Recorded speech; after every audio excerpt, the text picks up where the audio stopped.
So Tim, we met a week or two ago when we were sitting down with some folks from the Ray Pfeiffer Foundation, and I know you are friends with a lot of folks that help run that organization and raise money for those who have medical expense that might not be covered. Yeah. With the assistance that's set up for people that were at ground zero. Right. But tell me a little about some of the work that you're doing now, because you know you've gone through so much, you've given so much. You've come down sick, you've been removed from the job, and what are you doing now to keep yourself busy? Well, about 35 years ago, I started working with my dog at the time, Norton, and I had him therapy certified. They were trying to outlaw, that's probably how I got into it, was they were trying to outlaw pit bulls in New York City. And Norton was a pit bull? Norton was a pit, but he was a special pit. He saved my life 3 times. And I got involved with officially training him with paperwork to fight the whole outlaw the dog thing. So somebody in the training, fell in love with him, one of the women, and suggested I do therapy work with, because he was that good of a dog. So I certified him therapy dog, which is really difficult to do.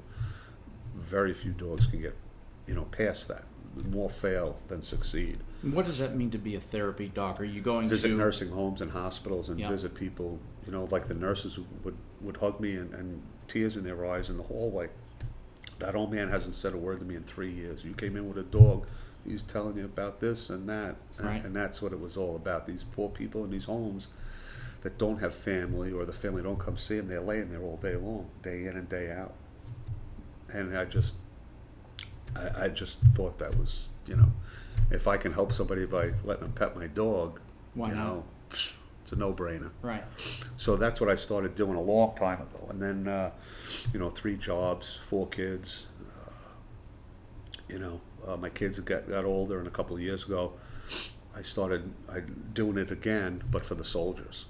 So I was doing it for a while, and it was costing money that I didn't have. And the wife was starting to get a little upset that we couldn't pay the electric and the mortgage, and you're spending money on the dogs and the soldiers. So a friend suggested I start a 501c3, and so that's when it officially happened. And that's one soldier, one dog, one team. So the idea. How'd you come up with the name? Everything else cool and cute was taken. Okay.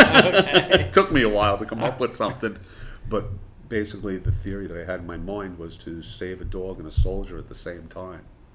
So what I do is when I get a soldier, you learn the wants and needs of the soldier, and then you peruse the shelter and try and match them with the dog, so you save the 2 of them. Now, well, wait a minute now, Tim.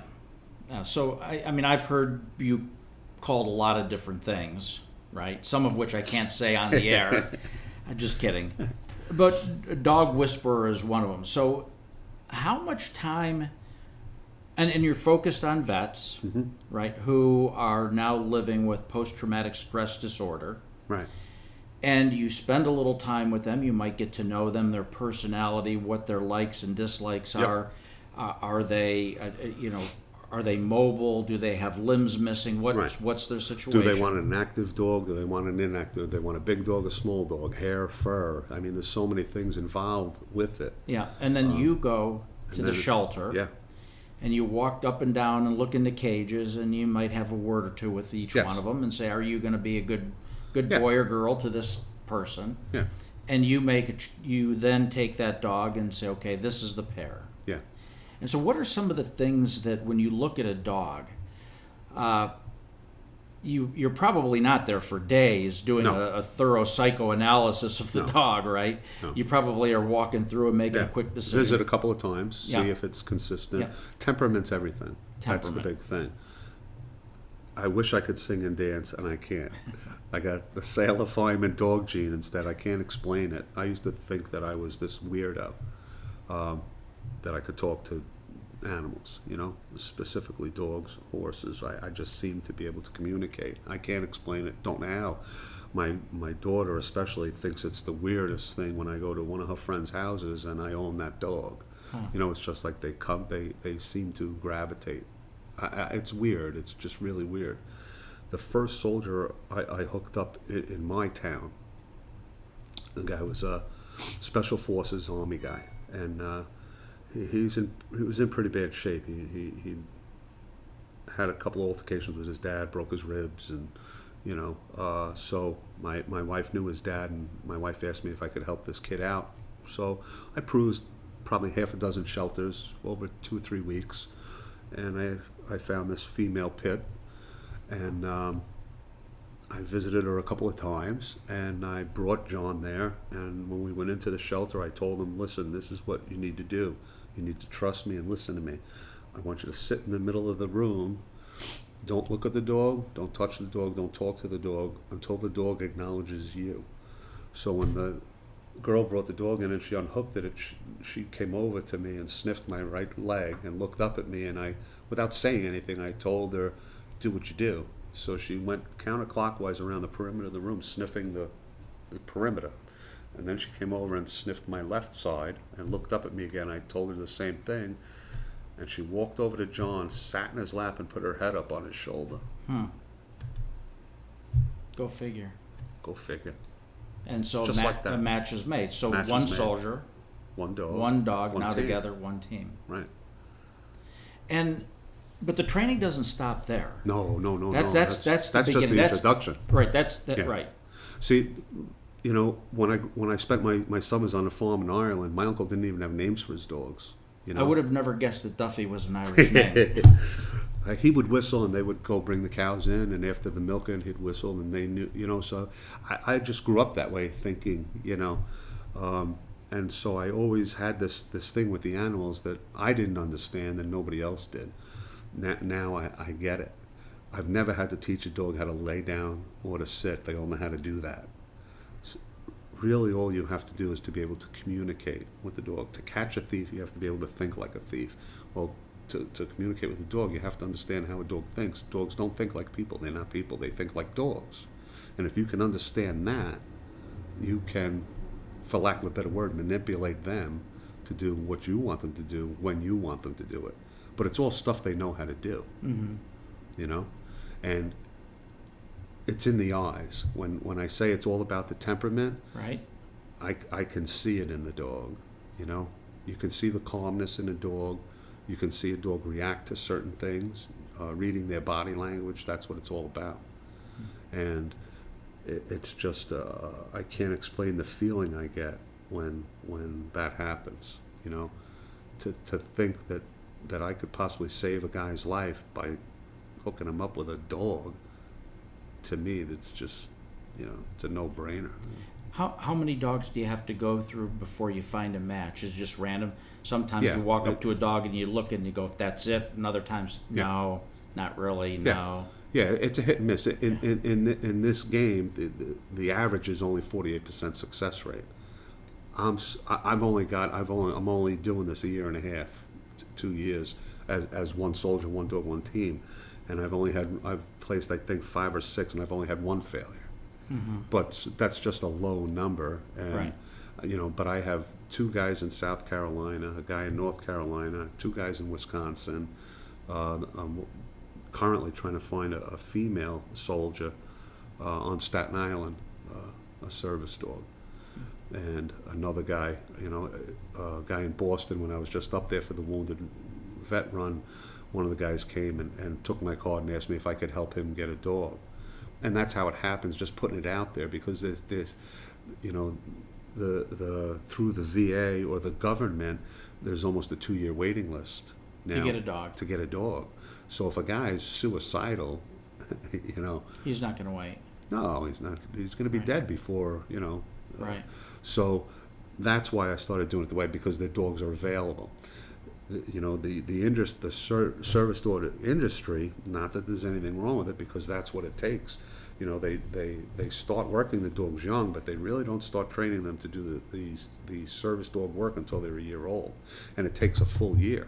So it takes 2 years to get a dog trained for the for the real bad case guys. Mm-hmm. That doesn't mean that a dog out of the shelter brought up to the level of, say, good citizenship or even therapy work is good enough for probably 60-70% of the guys. You know what I mean? So that's the void I'm trying to fill, because I can do it for $3,000, $4,000, $5,000 as opposed to $20,000. Yeah. So now if the guy gets this dog and say, he gets worse and doesn't get better, okay, then if we have to, we'll get you one of them 2-year dogs. You know what I mean? Right. But so far, I've had success with these shelter dogs, the way I do it. So after the meeting, what goes in? What goes into the training? Do you take the dog No, home? I'll grab a trainer from where that lives near this guy, and the trainer will hook up with him a couple of times a week, and now teach him how to. Got it. And so you have for lack of a better term, a network of trainers Yep. around the country, Mm-hmm. and you're identifying the soldier, you're identifying the dog, Yep. putting those two. You're the matchmaker, right? Right. You're putting those two together, and then you're hooking them up with the network trainer in their area to Yeah. work on the finer levels of what needs to be done. Yeah. And so you're saying it takes about a 12-month period, Mm-hmm. and obviously the trainer gets paid for their time, Yes. something, right? Yes. I mean, that's what They they have do to. for. That's what they do for a living. Right. Yeah. Yeah. And so how much does that cost? So start to finish, the dog's free, I take it, because you're saving the dog out of a shelter. Shelters charge you now. They do. It's not like it used to be where you go in and save a dog and they give it to you. Yeah. I've paid as much as $450 for a shelter dog. Huh. Yeah. Okay. So and you take the dog, right? There's a cost there, and then what's the cost to work with the trainer? I was on the phone with Hugh in South Carolina last night. He's working with one of my soldiers. He just now picked up another soldier, and he's got to drive 2 hours each way to get to the soldier. Hugh is the trainer. Yep. So he's driving $1,500 to train the dog. And that's over what period of time? However long it takes. It could be 6 months, could be 8 months, could be 3 months. Depends on the dog, depends on the soldier, depends on on the chemistry. So I do see a lot of I don't, not anymore, but I used to travel quite a bit, and I used to see people bringing their dogs onto a plane, and they'd have a nice little shiny vest, and on the side it would say service dog. Is that the level of certification that we're talking about here? Well, most people that do that these days are cheating. Most people don't have certified service dogs. They buy the vest for $25 online, they put it on the dog, and now they get to take the dog.